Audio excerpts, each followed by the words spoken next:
एक परंपरा खड़ी कर दी है। देश में लॉजिस्टिक को कॉम्पिटिटिव बनाने के लिए मल्टी मॉडल कनेक्टिविटी पर फोकस किया जा रहा है।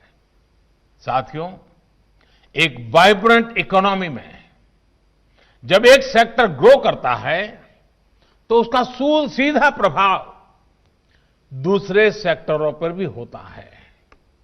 लेकिन आप कल्पना कर सकते हैं कि अगर एक इंडस्ट्री से दूसरे के बीच में बेवजह की दीवारें खड़ी कर दी जाए तो क्या होगा? तब कोई इंडस्ट्री उतनी तेजी से ग्रो नहीं कर पाएगी जितनी की उसमें ताकत है, जिसका तो करना चाहिए। एक इंडस्ट्री किसी तरह ग्रो भी करेगी तो उसका प्रभाव दूसरे सेक्टर पर भी कभी नहीं पड़ेगा।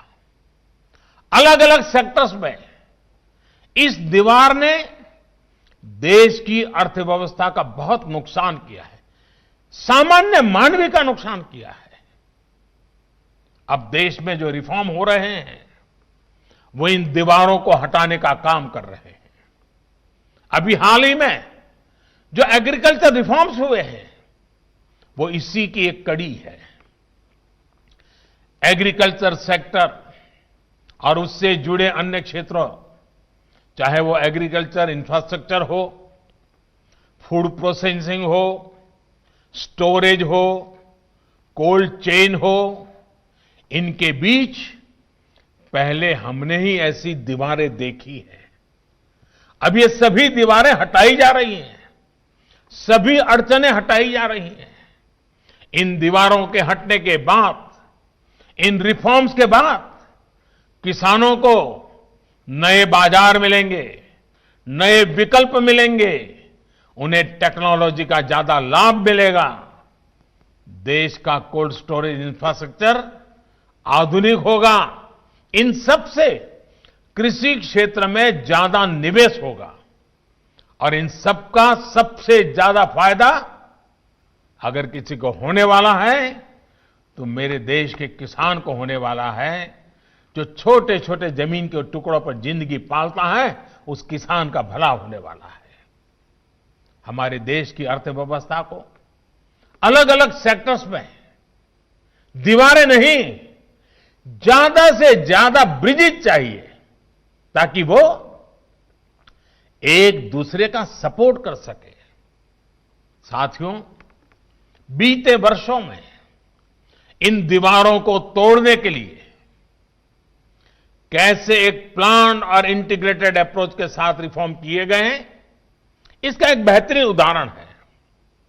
देश के करोड़ों लोगों का फाइनेंशियल इंक्लूजन अब हम बैंकिंग इंक्लूजन के से मोस्ट इंक्लूसिव देशों में शामिल हो गए हैं। आप भी इस बात के गवाह रहे हैं कि तमाम अवरोधों को दूर करते हुए भारत में किस तरह आधार को संवैधानिक संरक्षण दिया गया।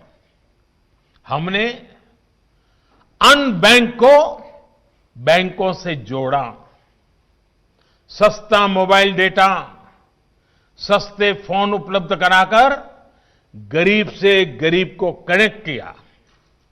तब जाकर जनधन खाते, आधार और मोबाइल JAM की ट्रिनिटी देश को प्राप्त हुई। साथियों, आज दुनिया का सबसे बड़ा डायरेक्ट बेनिफिट ट्रांसफर सिस्टम देश में काम कर रहा है। DBT देश में काम कर रहा है। अभी आपने भी एक इंटरनेशनल जर्नल की वो रिपोर्ट पढ़ी होगी जिसमें भारत में बनाई गई इस व्यवस्था की भूरी भूरी प्रशंसा की गई है। नमस्कार, मु प्रगति समय सह ताल देई आपणक साथी रे आमे अछु डिजिटल प्लेटफॉर्म रे। एमिति लेटेस्ट न्यूज अपडेट पाइबा पई सब्सक्राइब करंतु आम YouTube channel, Facebook Twitter page को लाइक शेयर फॉलो करने सह विजिट करंतु आम वेबसाइट www.sanstartv.com को।